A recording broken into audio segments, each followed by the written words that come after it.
Good morning everyone, কেমন আছো তোমরা সবাই? আশা করি তোমরা সবাই খুব ভালো আছো, আমরাও খুব ভালো আছি। ডেজ অন ক্যামেরার আরেকটা নতুন ব্লগে তোমাদের সবাইকে স্বাগত জানাই। জীবনের ভালো মন্দ মুহূর্তগুলো তোমাদের সঙ্গে ভাগ করে নেব, তাই জন্য আরেকটা নতুন ব্লগ নিয়ে চলে এসেছি। ঘড়ির কাঁটা সকাল 11টার ঘরে। স্নানটা সেরে নিলাম, আর আজ হলো বৃহস্পতিবার। তাড়াতাড়ি রান্নাটা সেরে নিয়ে আজকে আবার একটুখানি বাইরে বেরোবো।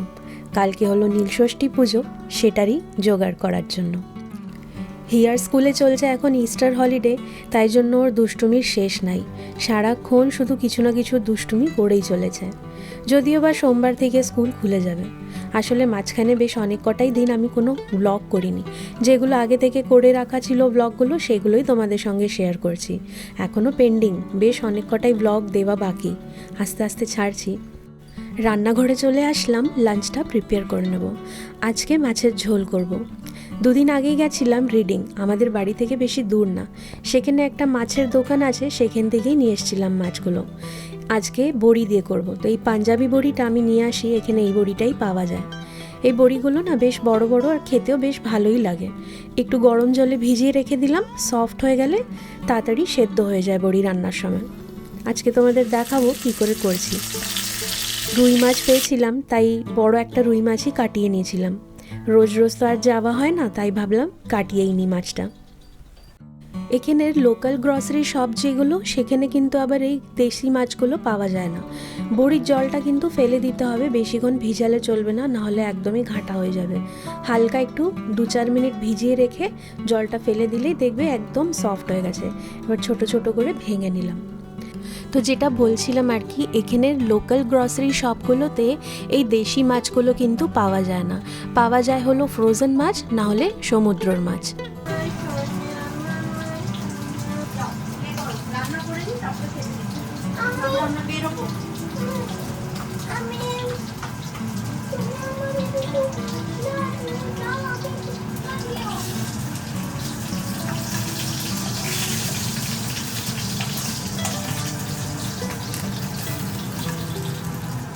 টাটকা মাছের দোকানেতে রুই মাছ আর চিংড়ি মাছ, এই দুটো মাছ কিন্তু দারুণ পাওয়া যায়। সব রকমের দেশি মাছ কিন্তু আবার সেই রকম সবগুলোতে পাওয়া যায় না। যদি দেশি মাছ খাবার হয়, যেমনি ধরো কোনো ছোট মাছ বা ইলিশ মাছ, তাহলে চলে যেতে হবে এখানকার যে ইন্ডিয়ান শপগুলো, যেগুলো হলো বাংলাদেশি শপ বা ইন্ডিয়ান শপ। সেখানে আবার দেখি ইলিশ মাছও রাখে, তবে ফ্রোজেন হলেও টেস্ট কিন্তু মোটামুটি ভালোই, কারণ সেই মাছগুলো আসে বাংলাদেশ থেকে। এর আগেও তোমাদের সঙ্গে আমি শেয়ার করেছি আমার কয়েকটা ভিডিওতে। ইলিশ মাছের এখানে দাম কত সেটা যদি দেখতে চাও, তাহলে আমার আগের ভিডিওগুলো দেখতে পারো।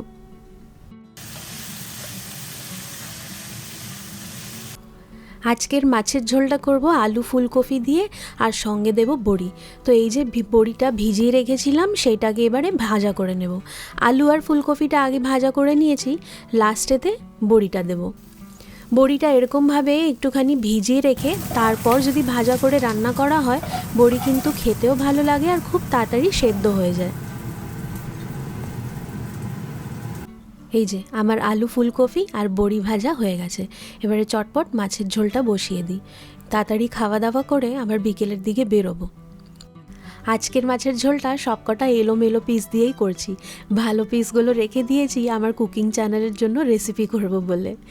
মাছের পিসগুলো কোনোটা মোটা কোনোটা পাতলা, এইভাবেই ওরা কেটে দিয়েছে। যাই হোক, আমার রান্নাটা কিন্তু কমপ্লিট।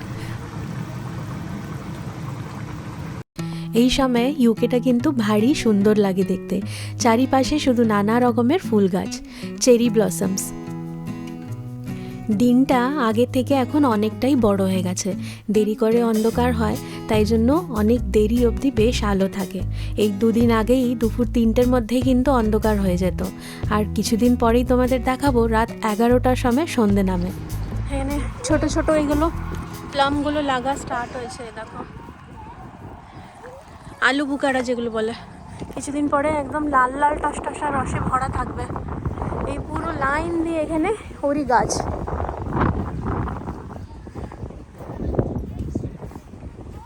কালকে নীলষষ্ঠী পুজো, তাই জন্য এখন বেরোলাম। ফল প্রসাদ সব কিনে রাখবো আজকেই, তাহলে কালকে সকালবেলা উঠেই পুজোটা করতে পারবো। নাহলে কালকে যদি আবার ভাবি যে বেরোবো তাহলে পুজো করতে দেরি হয়ে যাবে। যাই, এখন বিকেল 5টার মতন বাজছে, হেঁটে হেঁটে যাই আস্তে আস্তে করে, আর নিয়ে আসি সব ফল প্রসাদগুলো। এই মাঠটাতে আসলাম, এইখানটাতেই আমি নর্মালি ভিডিও বানাই। ওই জায়গাগুলোতে বিশাল বড় মাঠ, এখানে সব পেটসদেরকে নিয়ে ঘুরছে, নিজের খেলাধুলাও করে বাচ্চারা মাঠটাতে। ওই জায়গাটাতে রয়েছে স্কেট পার্ক, স্কেটিং করে। আর এইখানটাতে ভিডিও বানাই দাঁড়িয়ে আমরা অনেক সময়, বা ওইদিকেও বানাই অন্যদিকে। বেশ ভালো লাগে এখানটাতে। স্প্রিং সিজন চলছে, তাই জন্য চারদিকে একদম ফুল ফুটে রয়েছে, গ্রিনারি, খুব সুন্দর লাগে দেখতে।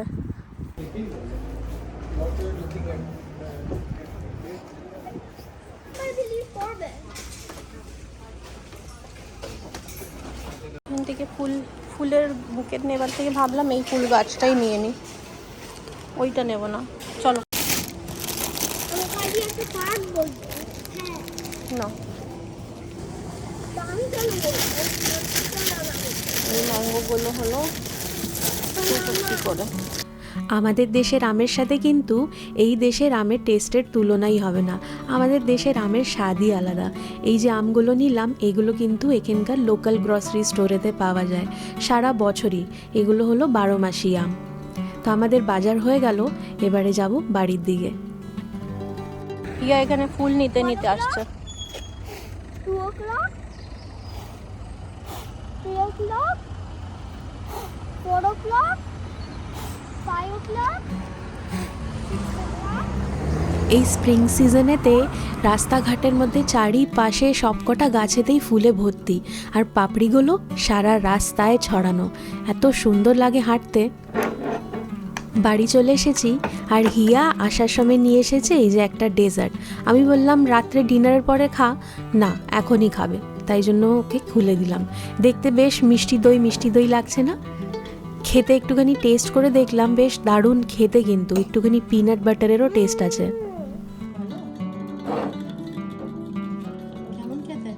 খুবই ভালো। Good morning everyone. আজ হলো নেক্সট ডে, আজ হলো নীলষষ্ঠী পুজো। সাত সকালে স্নান টান সেরে নিয়ে নিচে রান্নাঘরে চলে এসেছি, সবচেয়ে আগে রান্নাটা বসাবো বলে।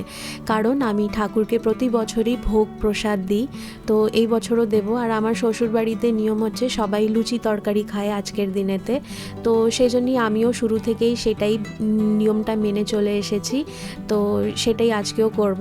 তাই জন্য সব থেকে আগে নিচে এসে ভাবলাম রান্নাটা করে নিই, তারপর আমি পুজোটা করব।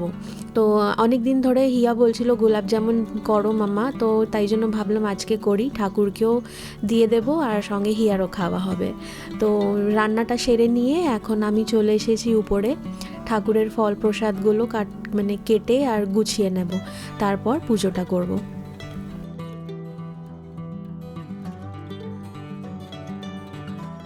বিদেশে থেকে শ্বশুরবাড়ির নিয়ম রক্ষা করার চেষ্টা আমি সব সময়ই করি, যতটুকু পেরেছি সেই হিসাবেই জোগাড় করে পুজোটা করার চেষ্টা আমি সব সময়ই করি।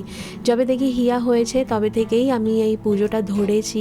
আমার বাপের বাড়িতে এই পুজোটা নেই, কিন্তু শ্বশুরবাড়িতে সবাই করে, তাই আমিও করি। এই যে ফলটা দেখছো, এটাকে বলে ফিসলিস, এখানেতে লেখা থাকে। হিন্দিতে বা বাংলাতে কি বলে সেটা জানি না, তোমরা যদি জানো আমাকে কমেন্ট করে অবশ্যই জানিও। এইসব পুজো, কোনো ফেস্টিভ্যাল, এইসব দিনগুলোতে ইন্ডিয়ার কথা ভীষণ মনে পড়ে। খুব মিস করি বাড়ি ঘর, সব ফ্যামিলি মেম্বার্সদেরকে, শ্বশুরবাড়ি বাপের বাড়ি।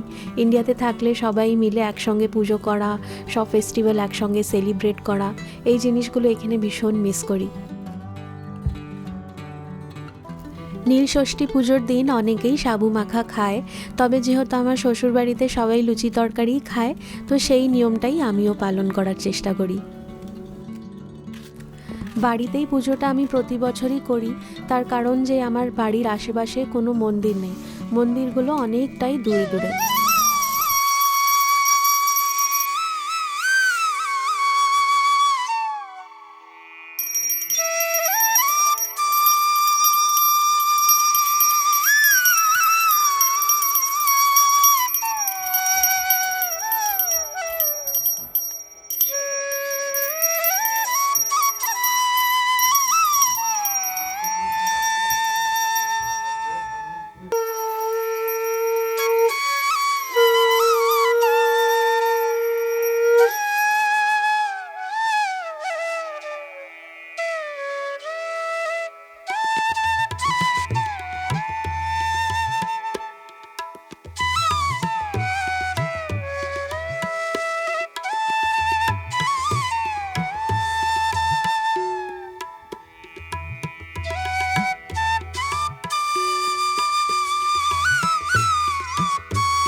গোলাপ জামুনের রেসিপি তোমরা যদি দেখতে চাও তাহলে আমার যেটা কুকিং চ্যানেল আছে তনুজ 5 ফোড়ন, ওর মধ্যে আমি অনেক কটা গোলাপ জামুনের রেসিপি দিয়েছি, তোমরা দেখতে পারো।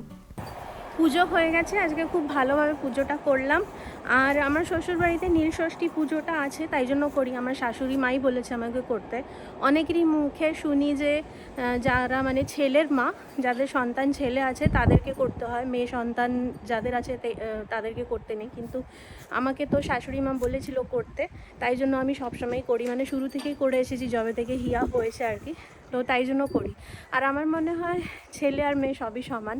সন্তানের ভালোর জন্য, মঙ্গল কামনার জন্য যদি শিবের মাথায় জল ঢেলে পুজো করাটা ভালো, তবে আমার মনে হয় সব পুজোই করা উচিত। তো যাই হোক, আমি যতটা পেরেছি এখানে, যতটা জোগাড় করতে পেরেছি সেই হিসাবে পুজোটা করেছি। আর এখন অনেকটাই ওয়েদার ঠিক হয়ে গেছে। আর মানে আস্তে আস্তে সামারের দিকে যাচ্ছে, তো তাই জন্য ওয়েদারটা যেন আরও ব্রাইট সানি। মাঝে মাঝে অবশ্য বৃষ্টিও পড়ছে, কিছুদিন আগে আবার হাওয়া তুফানও এসেছিলো। ফেন্সটা এই যে দেখেছিলাম এখনও বানানো হয়নি, ফেন্সটা এখনও ভাঙাই রয়েছে। তো গার্ডেনিং দেখি কখন স্টার্ট করব, এখনও তো কিছুই করিনি, আস্তে আস্তে করে চেষ্টা করব করার। তো আর কিছু দিনের আগেকার ব্লগগুলো পেন্ডিং রয়েছে, যে যখন আমরা এখানে এসেছিলাম, মানে ইন্ডিয়া থেকে যখন এসেছিলাম, তো সেই ব্লগগুলোই আস্তে আস্তে দিচ্ছি। তো মিক্স অ্যান্ড ম্যাচ করে ব্লগগুলো পাচ্ছ, আশা করি ভালোই লাগবে। তো আজকের এই ভিডিওটা আর বেশি বড় করব না, এখানে অবধি রাখলাম। আবার দেখা হবে একটা নতুন ভিডিওতে। আজকে হলো শুক্রবার, তো আমরা এখন বেরোচ্ছি। হিয়ার আজকে সুইমিং ক্লাস থাকে, তো তাই জন্য বেরোচ্ছি। আর নীলষষ্ঠী পুজো আশা করছি সবাই তোমরা খুব ভালোভাবে করেছো। আর আমাদের সবার সন্তানের জন্য সবসময় মঙ্গল কামনা করব, যেন সবার আমাদের সন্তানরা খুব ভালো থাকুক, সুস্থ থাকুক। তো চলো, আজকের এই ভিডিওটা এখানেই শেষ করলাম। আবার দেখা হবে একটা নতুন ভিডিওতে। ততক্ষণ ভালো থেকো, সবাইকে ভালো থেকো, টাটা।